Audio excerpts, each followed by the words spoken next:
Hi, I'm Dr. Kimberly Ann, and I am here with a very inspirational woman and friend of mine.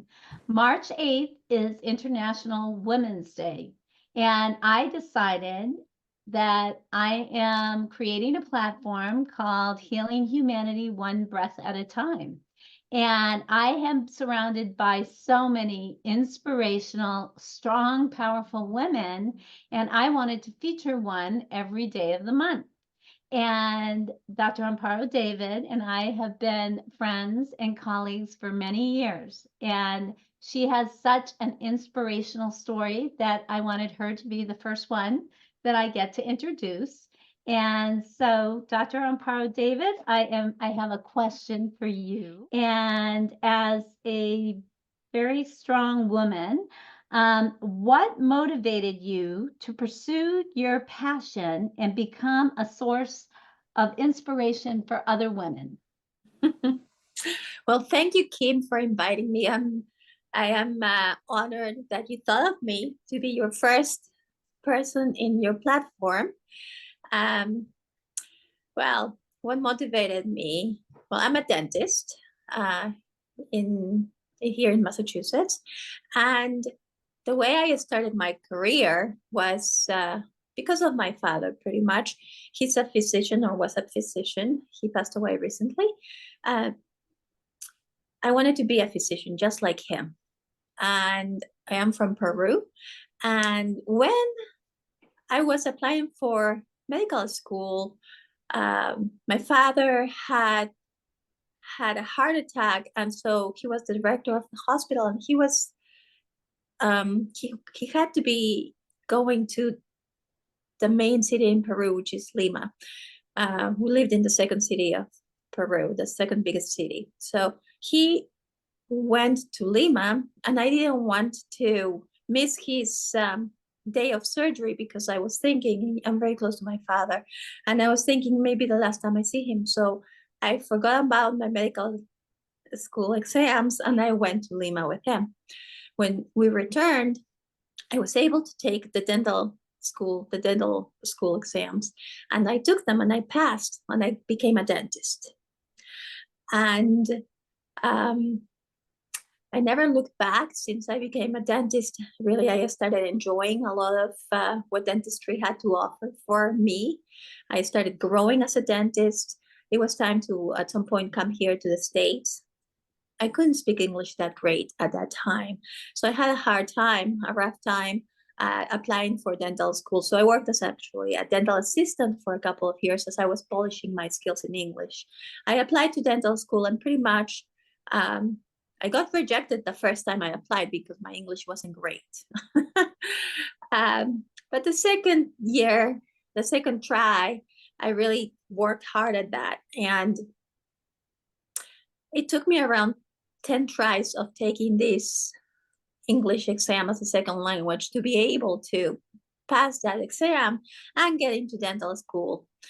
So one of the things that I would say is perseverance takes you where you want to be. You know, if you have your eyes on your goal, just don't look back, don't look sideways. There's always obstacles in the path, but if you have a goal, just go for it. It doesn't matter how many tries it takes. If you have the goal, go for it.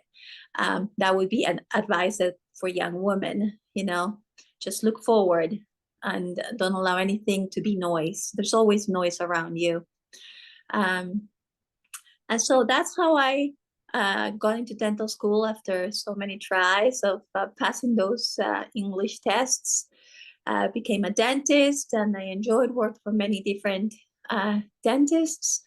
And then it was time to buy my own practice.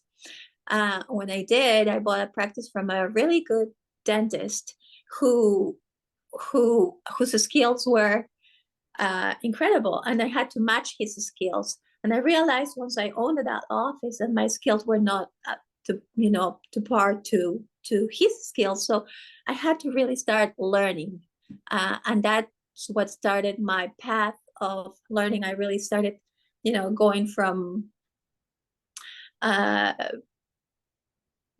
school to learn something. Every other week I was traveling somewhere to learn. And that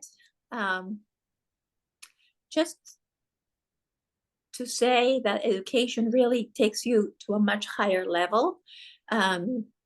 Again, my father played a pivotal role in my career again, because one time there was a time where he started developing something called sleep apnea, and I took him to the doctor and they gave him a CPAP machine, but he could not tolerate the CPAP. So the physician said to me, "You're a dentist. You can help him. You can make him a dental appliance." Dental appliances are used to help people with sleep apnea. At that time, I was a young dentist, didn't really understand anything about that. And it was that field of sleep apnea wasn't that big at that time, wasn't big at all, actually. This was like 15, 18 years ago. So I said, I can help my father. Well, I don't know anything, but I'm going to study. And so I started learning how to help my father. And I realized I could not only help my father, but help a lot of my patients. I started that path of learning, and that brought me into realizing that a lot of these people with sleep apnea have narrow jaws and they have tongue ties, and it was kind of a pattern. And as I kept learning all this, I also started looking at children and realizing these kids are tongue tied, narrow jaws, they snore, and having the same features an adult would have. And figured, you know what, if we can help adults, why can't we help children? So that, drove me to learn more and more and more. It's a passion that I know Kimberly has. We both study learning and trying to grow the field, because it's a field that's a growing field.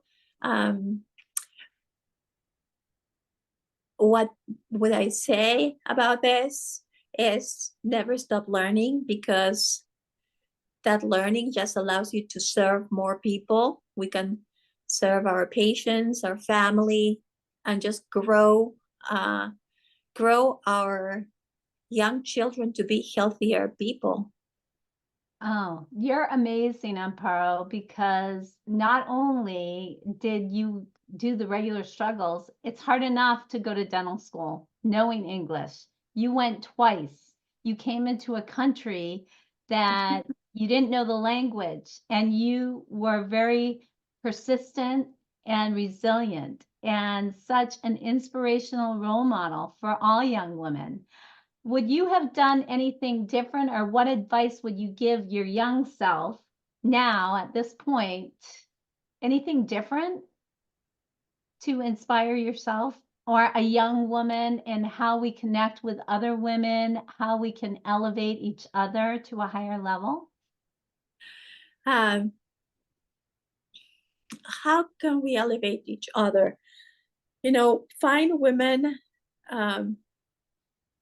that you feel attracted to, that you feel like that can come with you, and grab them all and come together, because as a group we can achieve more. One person alone can achieve some. We can walk a small walk, but when we walk as a group, we definitely get further. As a team, we can do so much more. So that would be one of the things that I would advise and think of. In the field that I am, that's the way I think I want to bring people around me and let them know that if we work together, we're going to get further, advancing so much more. For a young person, if it was to advise myself, what I would change would be to definitely not be so shy,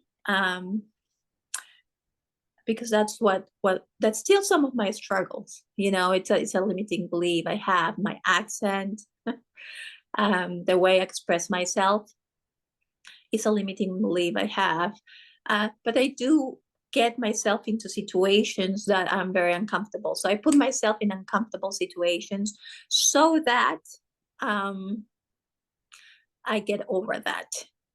In the Absolutely. moment, I don't necessarily like to speak in front of a camera. I'm not necessarily comfortable, but I push myself to do it, because when you push yourself to do something that's uncomfortable, it just elevates you a little bit more so that you can then at some point be comfortable with it. One thing that I didn't used to do, but I realized I had to if I wanted to get over it. Yes. And that's one of the things I've been learning as well. You have to have an irritation. It's a must to change, elevate, and transform. And I know Yeah. you and I both have a same mission, and we want to have a global impact. And together we can do it. Together we can, and with all the other strong women in the world. So I want to thank you so much for sharing your heart and your passion with us and inspiration. Thank you. Oh, Kim, thank you so much. You are an inspiration for me also. Well, thank you. All righty. Yay.